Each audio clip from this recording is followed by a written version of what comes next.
হালি শহরের মানুষ সারাদিন রোজা রাইখা কিসের ঘুম কিসের খাবার, খোলা ময়দানে আয়েশা যেইভাবে বসে গিয়েছে, এই বসার দ্বারা আমি দায়িত্বহীন কণ্ঠে বলতে পারি ১৫০০ বছর আগে ওই সাহাবায়ে কেরাম নবীর পিছনে নামাজ পড়ছি, আমার নবীর সঙ্গে জিহাদের ময়দানে গিয়েছে।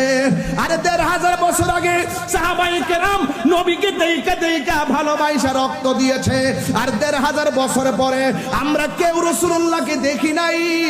আমার তো মনে হয় না দেইকা যেইভাবে হালি শহরের খোলা মাঠে এসেছেন, আমার মনে হয় ওই সময় যদি আপনারা থাকতেন ওই তীরের বরাবর আপনাদের জিহ্বাটা পাইটা দিতাম, মোস্তফার গায়ে একটা পাথরও লাগতে দিতাম না। আমরা সেহরি খাইয়া ইফতার করি, আর ফিলিস্তিনের মানুষগুলা সেহরি নাই ইফতার নাই তারাবি পড়ে। আপনি বুঝতেছেন তো খাবারের জন্য তারা কি করতেছে? এরা মুসলমান, এরা মুসলমান। ছোট ছোট বাচ্চাগুলো কেমনে কান্দে গো, এই কান্নার আওয়াজে রাতে ঘুম হয় না, চোখের মধ্যে পানি চলে আসে। আজকেও যখন ফেনী পার হলাম, ফেসবুকটার মধ্যে যখন দেখলাম ছোট ছোট বাচ্চারা প্লেট লইয়া লইয়া খাবার জন্য হাত বাড়াইতেছে। মুসলমান, কেমনে তোমরা আর কত ঘুমায়া থাকবা, আর কত ঘুমায়া থাকবা? এবার সবাই মিল্লা আপনারা মনে মনে ভাবতেছেন বাংলাদেশে তাইকা কেমনে ফিলিস্তিন যাব। যুবক, ফিলিস্তিন যাওয়ার দরকার নাই।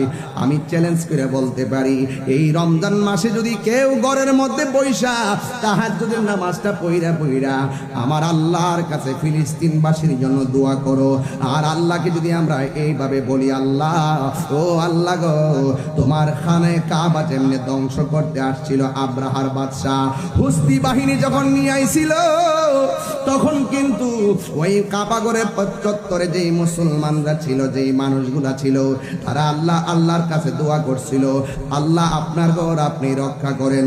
আপনি কিন্তু আবাবিল পাখি পাঠাইয়া ওই ঘরটা রক্ষা করেছেন।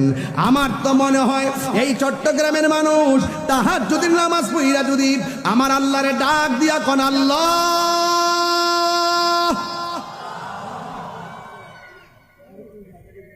আল্লাহ ও আল্লাহ গো, আমার তো মনে হয় তাহাজ্জুদের নামাজটা পড়া চোখের পানি ফালাইয়া ডাক দিয়া যদি আল্লাহ মুসলমানদেরকে তুমি রক্ষা করো, বা মুসলমানদের প্রথম কিবলাকে তুমি রক্ষা করো, আমার তো মনে হয় বাংলার জমিন থেকে অস্ত্র নিয়া ফিলিস্তিন যাইয়া ইসরায়েলের গুন্ডা বাহিনীর বিরুদ্ধে যুদ্ধ করা লাগবে না।